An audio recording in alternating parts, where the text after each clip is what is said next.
2024년 수능 특강 페이지 31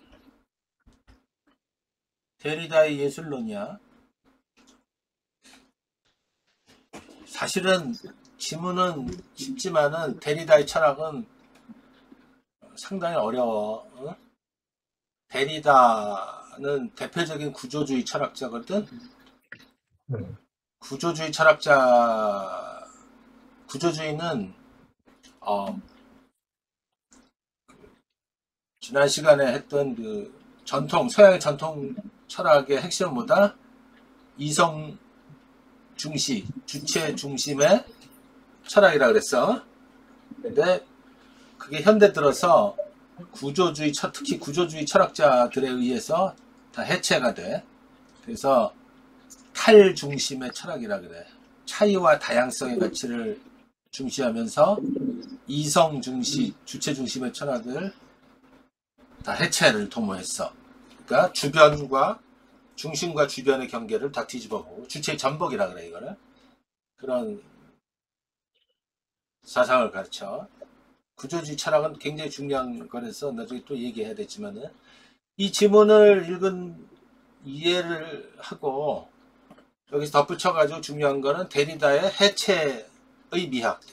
이 철학자들이 미학적인 어떤 집안에서 사상들을 펼쳤는데 그 핵심을 좀 아는 게 되게 중요하고, 또 여기 보면 에르곤하고 파레르곤이라는 개념이 있는데 조금 더 설명하는 걸 보자고.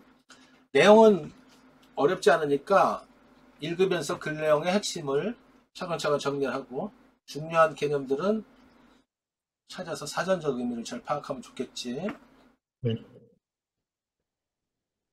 아름다움의 실체에 대한 탐구는 예술의 근원적 의미와 가치에 대한 탐구와 연결될 수 있다. 한번 이걸 좀 켜볼까? 잠깐만.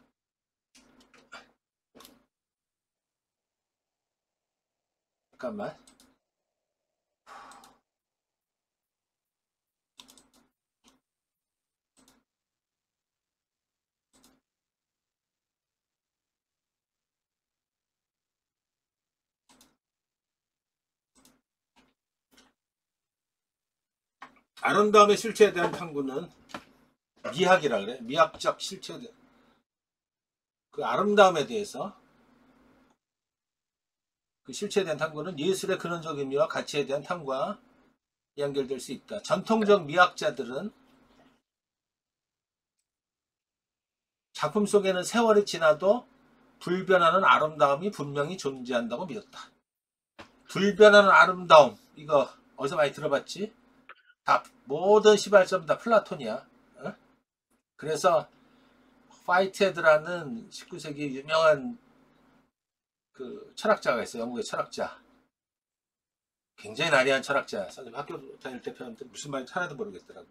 그 화이트헤드는 서양 철학은 플라톤의 각주, 모든 걸 주석을 달아놓은 거에 불과하다고. 그 정도로 서양 철학 전반에 걸쳐서 그 플라톤의 영향력은 대단해. 미학 역시 마찬가지야. 그 근원은 지난 시간에 봤듯이 이데아, 영원불변, 완전함, 이런 추구. 그치? 그게 그대로 답습돼서 전통 미학에도 그대로 반영이 된 거야. 그러니까 순수한 아름다움이 뭘 추구하지, 전통적 미학은. 그치? 고대 그리스어에서 에르고는 작품 그 자체를, 파레르고는 작품 밖에 작품과 나란히 있는 그 어떤 것을 의미한다. 이를테면은 작품을 만든 다음에 그 액자 있지, 액자.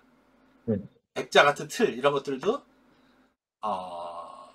그걸 파레르곤이라고 하는데, 이 틀을 놓고선 이거를 전통 미학을 추구하는 학자들하고 데리다 같은 현대 철학자들하고 어떤 생각 관점이 다른 거야. 그걸 우리가 지금 보는 거야. 알겠지? 그래서 그거를 먼저 설명하려면은 먼저 파레르건에 대해서 짧게 먼저 한번 보자. 칸트는 이거를 고대 철학자들이 말한 거를 칸트가 다시 소환한 거야. 칸트가 유명한 저술이 많지. 순수 이성 비판, 실천 이성 비판, 판단력 비판 이런 세 권을 썼는데 판단력 비판은 아름다움, 미학에 관한 거예요. 그 순수 이성 비판에서 에르곤과 파레르곤에 대해서 설명을 했어. 그래서 칸트는 아름다움의 대상으로서 예술 작품을 그 본질인 실체인 에르곤과 그 부수적인 파레르곤으로 구분을 했다. 안 보였구나.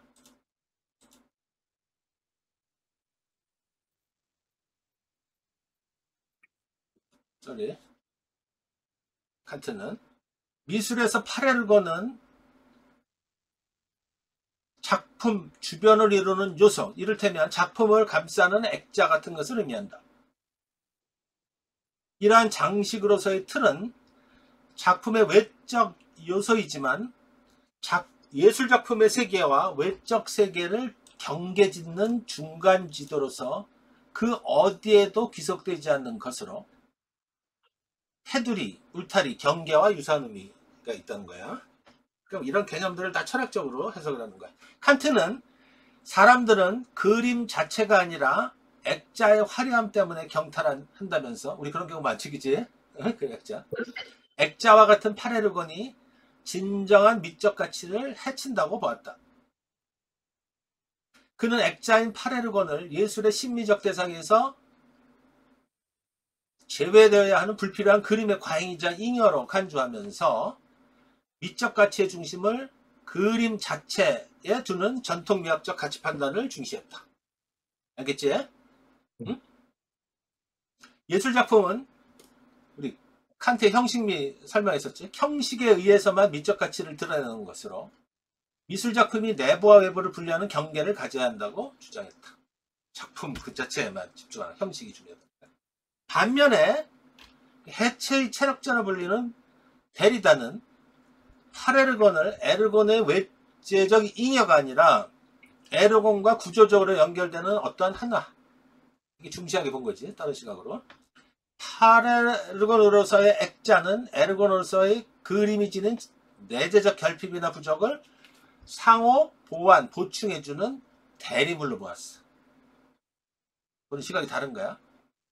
액자가 작품의 외부에 있으면서도 작품의 심층에 영향을 주면서 작품의 의미 형성에 관여한다고 봤다.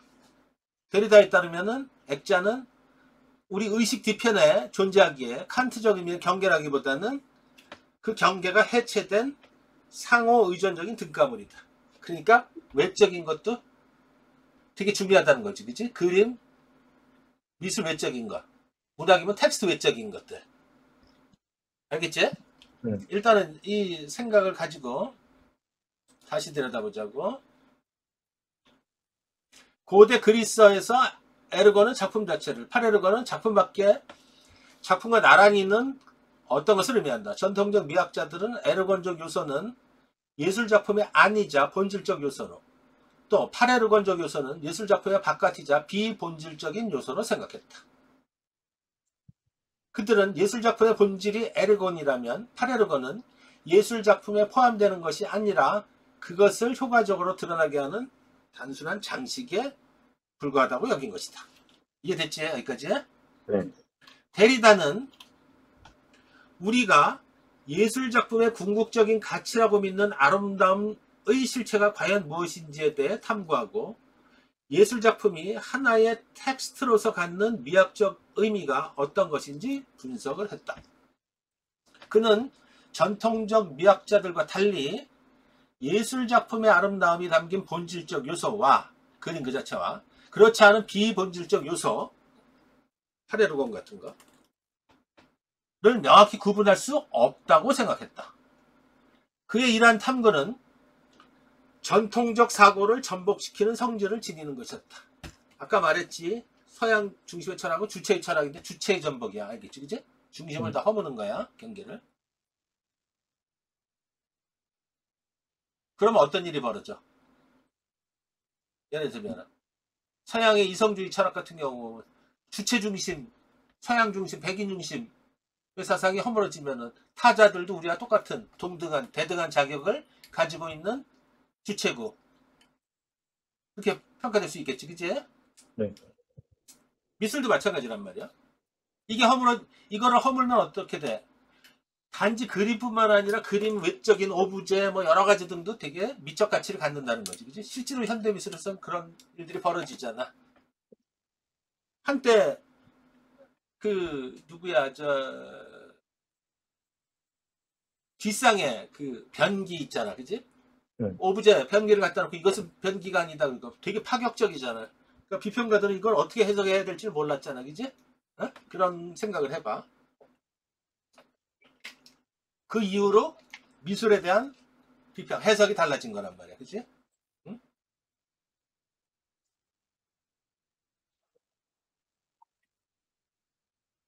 파레르거는 텍스트 안팎의 경계를 가르는 틀이라 볼 수 있으나 틀 자체는 정작 텍스트 안과 밖 어느 곳에도 속하지 않는 경계가 될 수 있다는 것이다. 이게 무슨 의미일까? 텍스트 안과 밖이 어느 곳에도 속하지 않는데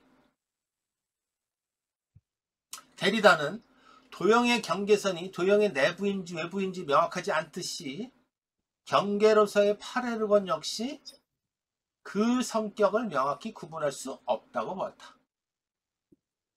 항상 왜라는 물음을 해봐야 돼. 데리다가 이렇게 파레르곤의 모호성에 주목하는 이유는 뭘까? 경계가 불분명하다고. 그는 파레르곤이 예술작품의 안이나 밖에 속하지 않는 경계 그 자체임에 주목함으로써 오히려 예술작품 자체가 하나의 파레르곤으로서 경계가 불분명하면 어디까지가 작품이 내적인 요소가 어디가 외제적인 요소가 구분이 안 되잖아, 그지? 그 통으로 다 봐야 되잖아.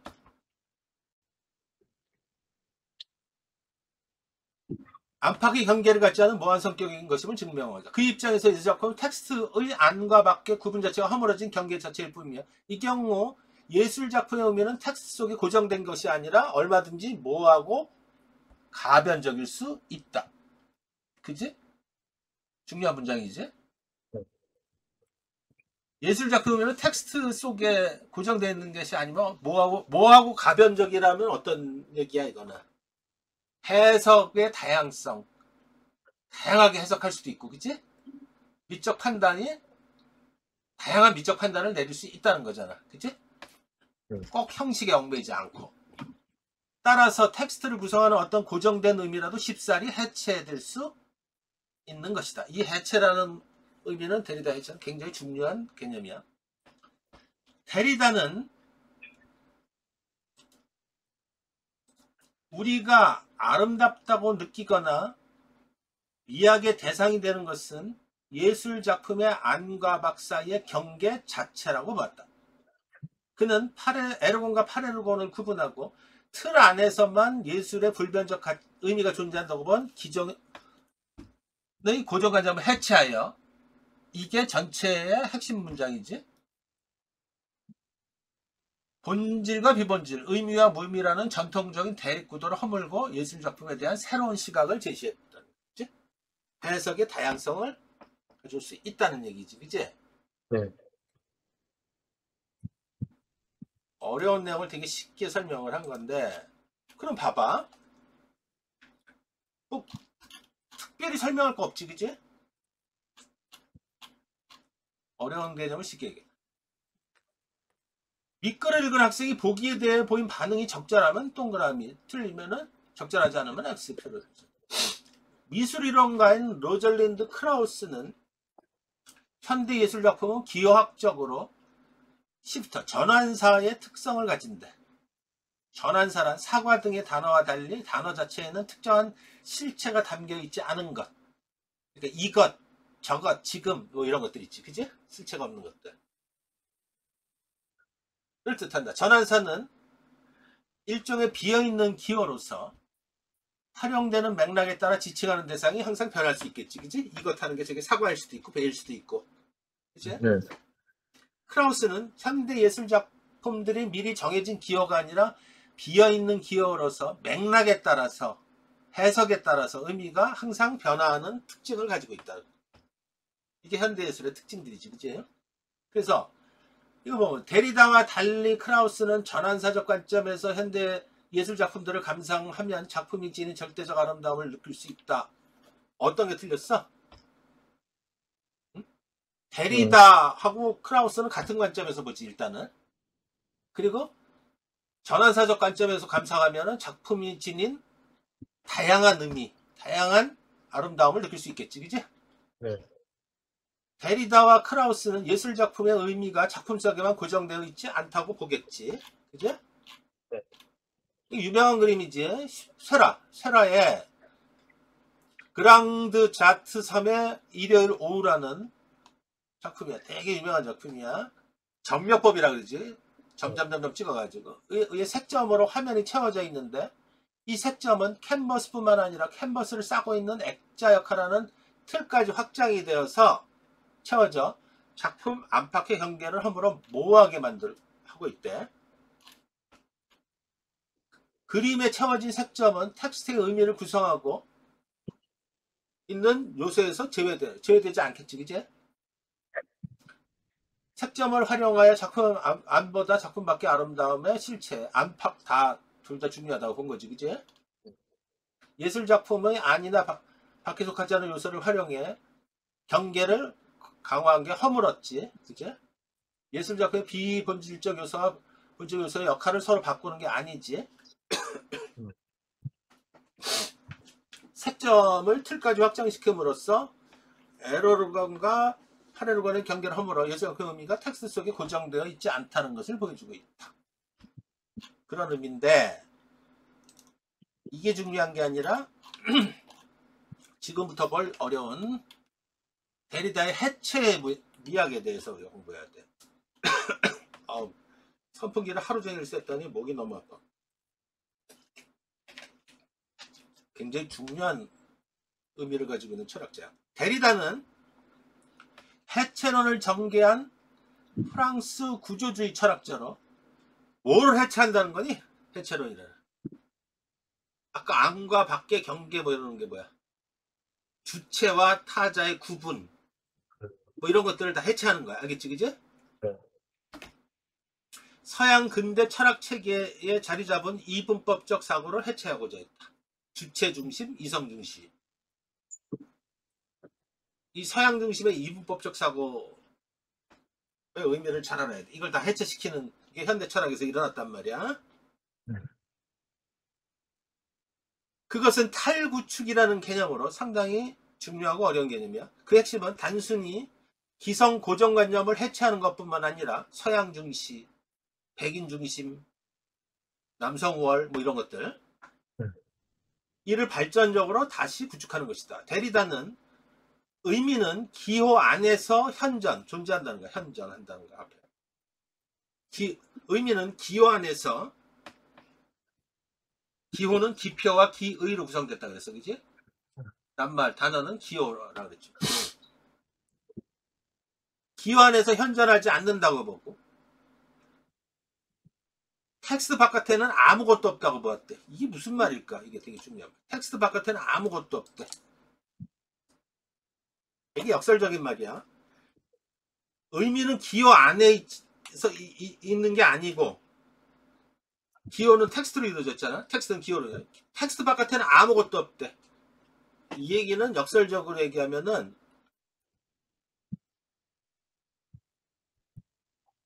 어떠한 의미로도 쓸 수 있다는 얘기지, 그지? 어? 네. 데리다는 텍스트 바깥의 관념적 실제를 가정하는 것을 허구로 보면서 이를 바탕으로 기존 서구 철학사의 음성 중심주의 형이상학 토대 해체를 시도했지. 음성과 문자를 얘기를 하잖아. 네. 이것도 되게 중요한 개념인데 어려워. 아리스토텔레스나 플라톤은 예를 들면 음성 문자와 문자가 있겠지, 그치? 어떤 거를 더 중시했을까? 음성 문자를 플라톤은 더 중시한 거야. 문자는 왜 그러냐면 문자는 여기 써있네. 문자는 좀 더 읽어볼게요. 데리다는 문자는 음성을 정확히 복사하지 못한다고 생각했다. 음성이 문자로 전환된다는 것은 동적 존재로부터 정적 존재로의 형태 변화를 뜻한다. 이게 무슨 말이야? 자꾸 이런 거야. 음성이 문자로 전환된다는 것은 음성은 다양하게 변환될 수가 있잖아. 그치? 의미도 달라질 수도 있잖아. 잘 논다와 잘 논다 다를 수 있잖아. 그치? 근데 이게 하나로 딱 고정이 되는 거야. 그치? 그러니까 봐. 텍스트 봐. 기존 서구 철학사의 음성중심주의 형이상학 토대의 해체를 시도했대. 음성중심주의. 음성중심주의. 응? 이거를 자꾸 생각을 하면서 좀 더 나가볼게. 이때 전환되기까지의 시간 차이가 발생한다. 음성과 문자는 일치하지 않는다.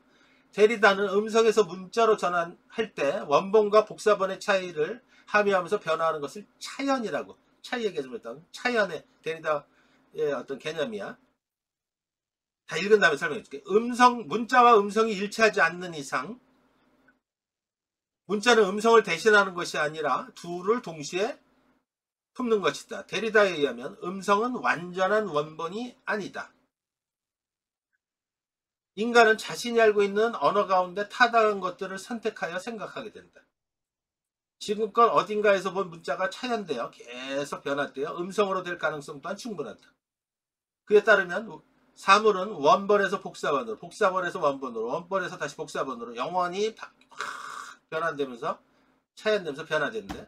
따라서 우열이 없대. 데리다는 되게 이렇게 철학은 어려워. 끝도 없이 차연을 일으키는 차연작용이야말로 차이를 일으키는 사물의 근원이자 모든 텍스트와 모든 통일된 체계를 해체하는 원동력이라고 주장했대. 자, 그럼 다시 돌아왔어. 기존 서구 철학사의 음성중심주의 형이상학 토대의 해체를 시도했대. 참 어렵지, 그치? 음성과 문자를 음성을 중시해서 문자는 되게 저속하고 문제가 있다고 본 거야. 플라톤이랑은. 왜 그랬을까? 한번 유추해봐. 응?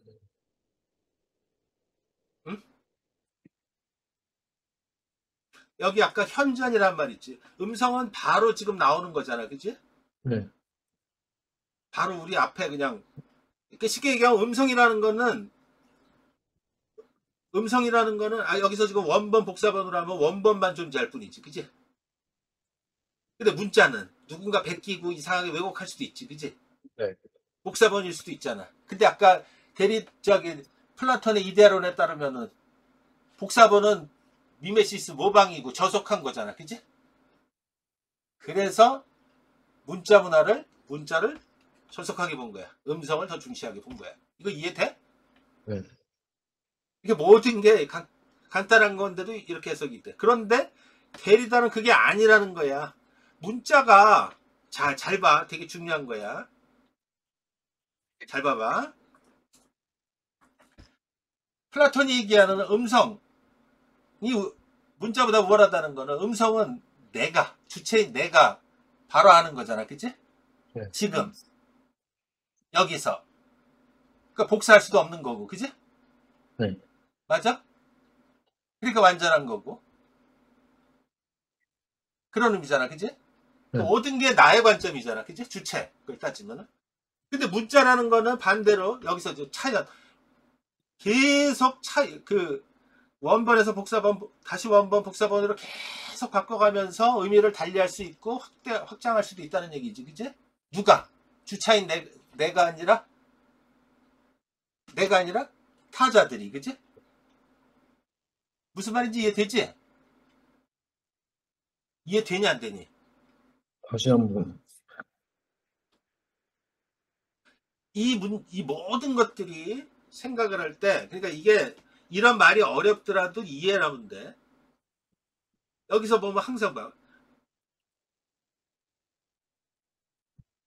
기존 서양 철학사에서 음성주의 형이상학 토대, 이럴 때 문자가 아니라. 네. 이걸 이해하려면 뭐부터 이해를 해야 돼? 문자보다 음성을 더 우월한 거로 봤대. 네. 전통 철학에서는, 전통 형이상학에서는 왜 그랬을까부터 봐야 되겠지. 이걸 근원을 올라가면 주체,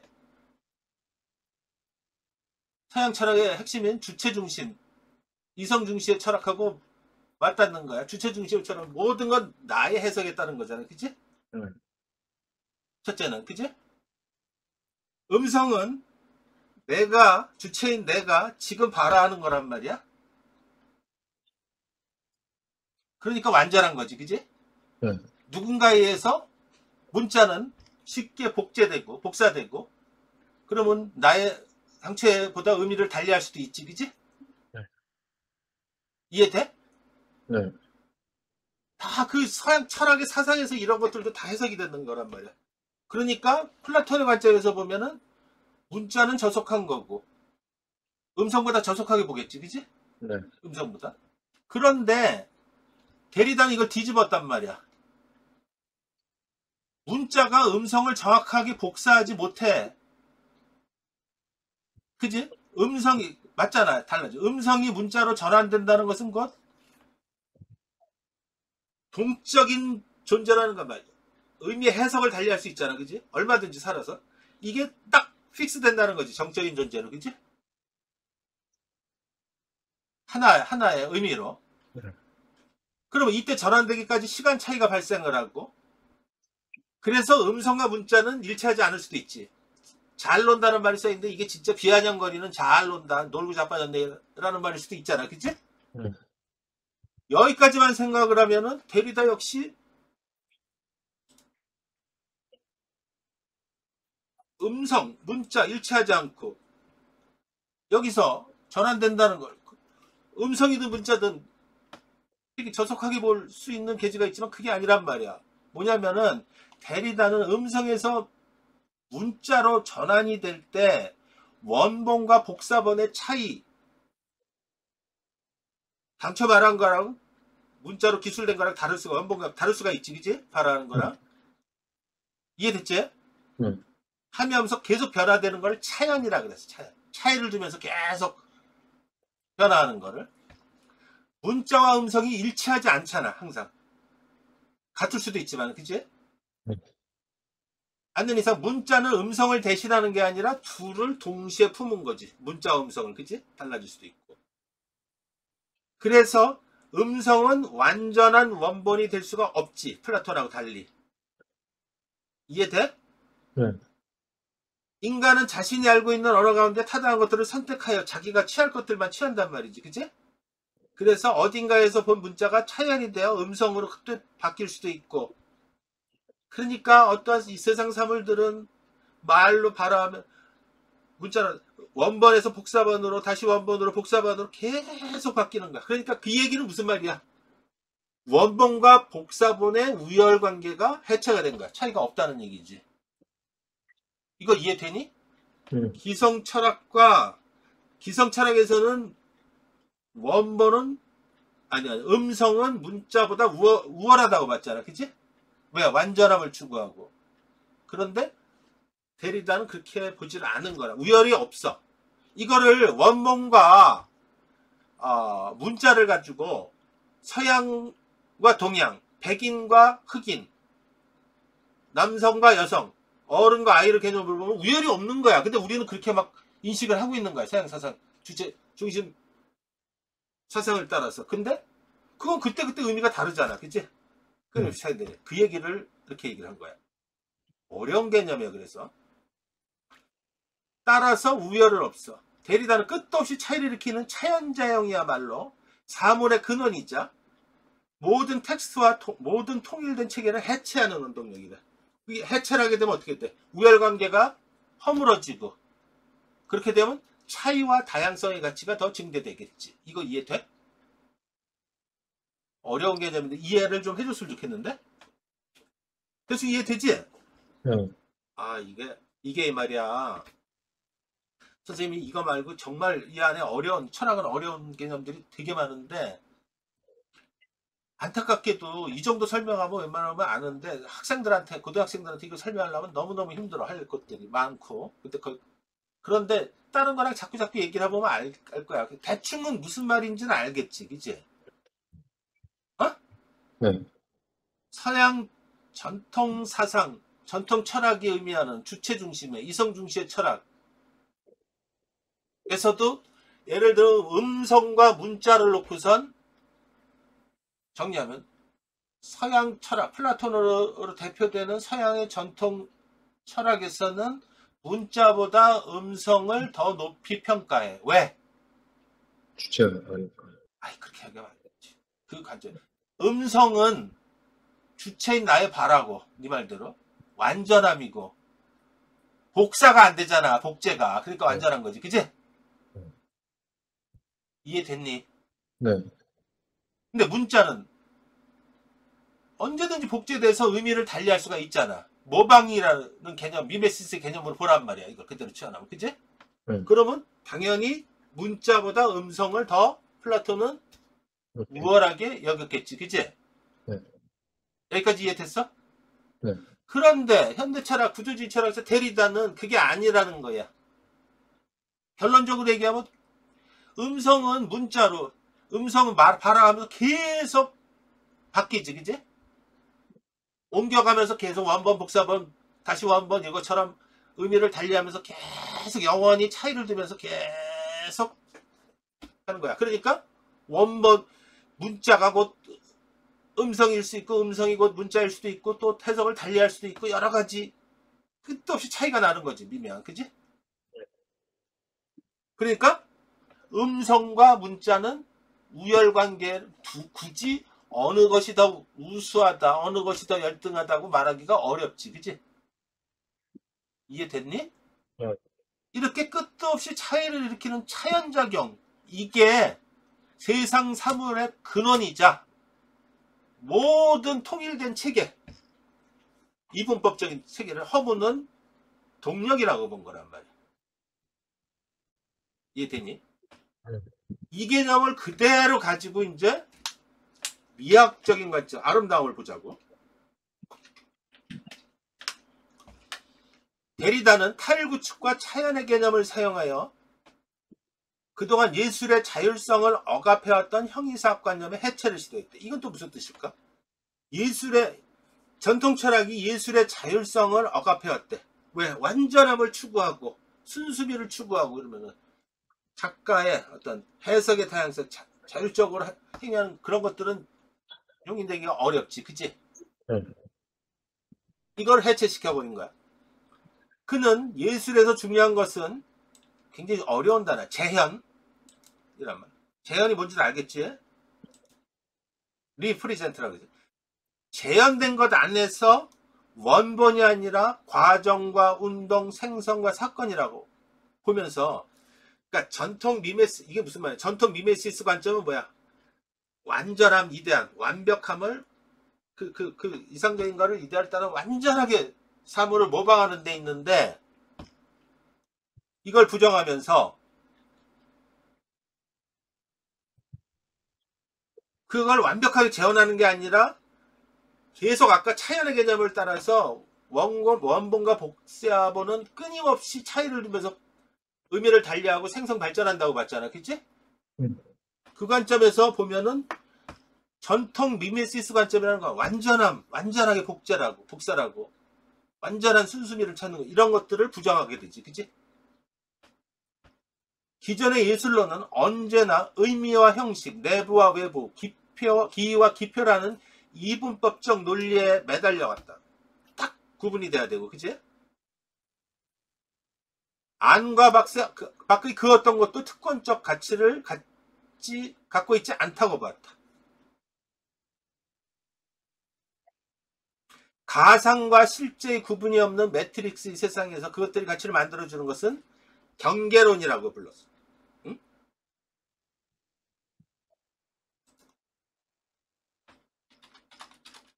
데리다는이 빠졌네. 응?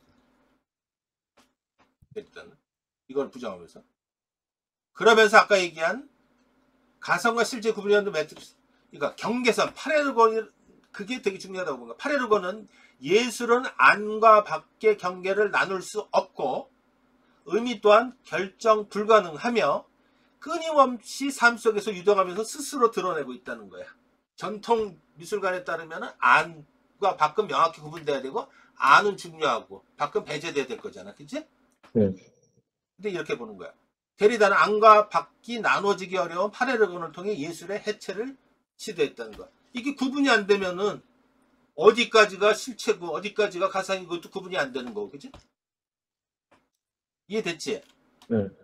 이거 굉장히 중요한 의미야. 경계선의 사유, 불확정성의 사유가 미학을 규정하는 시대에서 지금 데리다는 예술에 간섭하는 철학적 이론화 작업에 모순을 줘요. 예술의 철학적으로 완벽함을 추구해 이런 것들은 다 간섭 불필요하다고 본 거야. 이런 어떤 관념적 미학의 체계를 허물거든요. 전통 미학을. 이성 중심의 사고를 기반으로 이것은 저것이다, 무엇이다 라고 규정하는 방식을 해체해서 그러니까 완벽함을 추구해. 예술은 인간의 소유욕과 독점력으로 해방하고 이론적 체계 속에서 길들여지는 이전의 원시적 예술의 모습을 되찾아서 숭고라는 개념, 이거 칸트 얘기야. 숭고가 대체 뭔지 알지, 그지? 어? 복원하고 그 예술의 본연의 모습을 우리가 전통 미학에서처럼 딱 재단해서 이거는 예술이고 이건 아니다 이렇게 구분할 수가 없다는 거잖아. 맞잖아, 그지? 네. 이걸 가지고 발터 베냐민은 아우라라는 개념을 얘기를 했어. 아우라가 뭔지 대충 들어봤지, 그지? 뭔가 숭고의 개념이 드러나는데 아까로 보면은 그냥 일시적 한 번에 딱 등장했다가 나타났다 사라질 수도 있지, 그지? 숭고의 개념. 노을 지는데 막 장엄한 광경 받죠. 다음번에 보려면 그게 안 나타나고 막 이런 거잖아, 그지? 네. 예를 들면 아우라라는 개념들. 응? 그 아우라라는 개념도 개인에 따라서 느끼는 정도도 달리할 것이고, 그지? 어? 그러니까 되게 웃기는 거야. 예를 들면은 미술이 어떤 작품이 누구의 작품이 위대하다 그러는데 가끔 가다 보면 그 선생님이 가끔 가다 미술관에서 보는데 그 작품이 왜 위대한지 나는 이해를 못할 때도 있고 그럼 보는 사람에 따라 주관에 따라 다르고 뭐 이런 거잖아, 그치? 예를 들면은 응? 아무튼 좀 그래서 데리다에 따르면 예술의 진정한 목적은 미학적 담론의 배우에 숨겨진 관심과 동기를 드러내는 거래. 그러니까 저게 아름답다고 막 얘기를 하는데 실제로 그게 의도적으로 만들어진 걸 수도 있지, 그치? 예를 들면은 어? 네. 그런데 예술작품 속 진리는 작품 속에 현존하는 게 아니래. 진리. 그것은 작품 속에 존재하면서 동시에 부재를 한대. 되게 역설적인 표현이야. 현재 있지만은 또 다른 느낌으로 계속 차이를 두고 차이한다 그랬잖아, 그치? 내가 그때 따라서 느끼는 강도가 다를 수도 있고. 그래서 예술의 진정한 의미를 깨닫기 위해서는 예술을 특정 시각에서 바라보지 말고 우리 고성관념, 저건 아름답다, 아름다워야 돼. 모나리자의 미소 보면은 막 그걸 가지고, 그러니까 전통 미학의 관점에서 보면 모나리자는 아름다움, 완전함의 결정체고 막 이런 거잖아, 그지? 근데 그게 사람에 따라서는 눈수업도 없고 이게 되게 보는 시각에 따라 다를 수 있고, 그지? 그거 해석은 그거를 관람하는 사람들의 자율성에 따른 거잖아, 그지? 그걸 어떻게 재단할 수 있냐 이거야. 그래서 독자 스스로 의미를 발견하도록 조처할 필요가 있다는 거지. 데리다는 예술작품의 진리로서의 의미를 규정하기보다는 예술작품이 열어주는 다양한 해석의 가능성에 주목을 해야 된다. 그지? 그래서 미학은 옛날에는 자 미학을 미적 가치를 판단하는 데 있어서 세 가지 팩터가 있지. 작품이 있지, 그지? 네. 작가가 있지. 그 다음에 뭐가 있어? 관람자가 있잖아, 그지? 네. 그러니까 전통 미학의 관점에서 보면 작품의 완전성을 추구하잖아. 그러니까 순수미, 작품이 되게 중요한 거야. 그지? 네. 그런데 근데 들어서 표현연의 관점에서 들어보면 작가의 관점, 작가의 주관이 되게 좋아. 작가가 어떻게 해석하고 그런 것들 되게 중요하지, 그지? 네. 이걸 예술미라 그래. 근데 현대 들어서 보면은 데리다의 시각에 따르면 뭐야? 작품도 중요하고 작가도 중요한 건 관람자가 중요한 거지, 그지? 어떻게 받아들이냐가 되게 중요한 거지, 그지? 이걸 가지고 너무 어려. 이렇게 이게 미학이 되게 어려워. 그래서 이렇게 데리다의 차연의 철학, 해체의 철학을 가지고 핵심은 이걸 그냥 읽으면 이거를 지금 부분으로 이해하라는 얘기가 아니야. 데리다의 자 이제 이걸 봐봐. 예술은 주체 중심의 전통적 재현론을 해체해서 사물의 본 모습을 드러내는 것이다. 쉽게 얘기하면 뭐냐? 데리다는 해체의 미학을 통해서 차이와 차이한 이런 개념을 통해서 뭐라고 얘기해? 우리가 예술을 바라봤을 때 완전함을 예술 작품의 순수성을 강조하고 그러다 보면 어떤 일이 벌어져? 첫째는 그러면 예술을 바라보는 사람의 어떤 다양성, 가치 이런 것들은 다 허물어지지, 그지? 네. 훼손되고 말지. 보는 사람에 따라 다를 수도 있는데, 그지? 아까 원본과 복사본의 문제처럼 끊임없이 차이를 두면서 확대 재생산되고 막 이러는데, 그지? 네. 그런데 그 이면에서 그 완전함 이런 걸 따질 때 그 이면에 숨겨 있는 게 뭐야? 주체 중심의 철학 관점이 들어있는 거야. 이분법적이고. 아까 얘기했던 완전함을 추구하고 이분법적으로 보는 시각에 따라서, 그지? 그러면은 아까도 그 파레르 건을 얘기했다고 작품 본질이 있고 작품의 경계가 있어, 테두리가 있어. 그러면은 지금 고대 생각이나 칸트의 형식론의 입장에 보면 바깥에 있거는 허물에 불과하지, 그지? 네. 오로지 그 작품 안에 형식이 되게 그게 본질이라고 본 거란 말이야.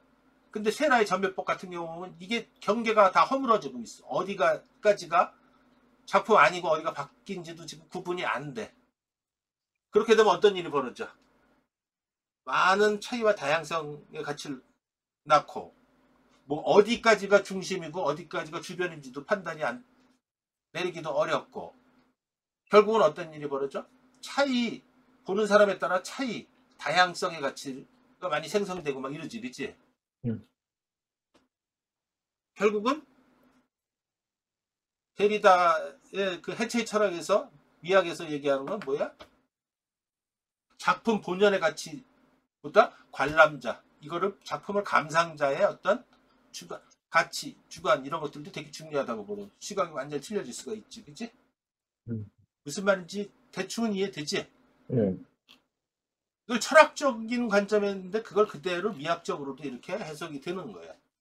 이게 지금 이런 것들을 이해하기 되게 어려운 거에 설명하기도 어려워. 이건 이 철학적으로 쭉 다 설명하고 근데 이게 이런 핵심들을 알게 되면은 왜 그러냐면 이런 부분들이 아까 봤듯이 지금 지난 시간 수업하고 이번 시간 수업하면서 계속 전통 철학, 전통 미학의 핵심이 뭐라는 게 어렴풋이 지금 자기가 뭔가 생각이 되지, 그지? 이걸 가지고 근대 들어서 또 현대 들어서 철학적으로, 사상적으로, 미학적으로 보는 시각들이 달라질 수 있단 말이야, 그지? 근데 그 핵심은 뭐야? 전통 미학, 전통 철학의 개념은 뭐야? 중심, 주체, 이성 이런 어떤 이분적 여기에 무게를 두고 나머지 것들은 다 저속하고 없어져야 될 것이고 뭐 이런 개념으로다가 이렇게 우열을 딱 뒀단 말이야, 그치? 근데 현대 들어가면은 사상도 그렇지만 심지어 미학적인 관점에서도 이 우열의 해체를 들어가서 어디가 중심이고 어디가 주변이고 이 경계는 무의미하다고 보는 거지. 그럼 어떻게 돼? 이걸 탈구축이라 그래. 이거 해체를 딱 시켜버리면은 수많은 차이 다양성의 가치가 생성이 될 것이고, 그치? 네. 주인과 타자의 경계도 허물어질 것이고.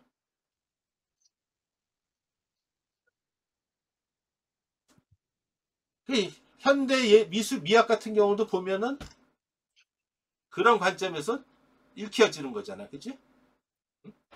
그런 것들을 잘 이해하라는 거야. 자꾸 벙찐 모습을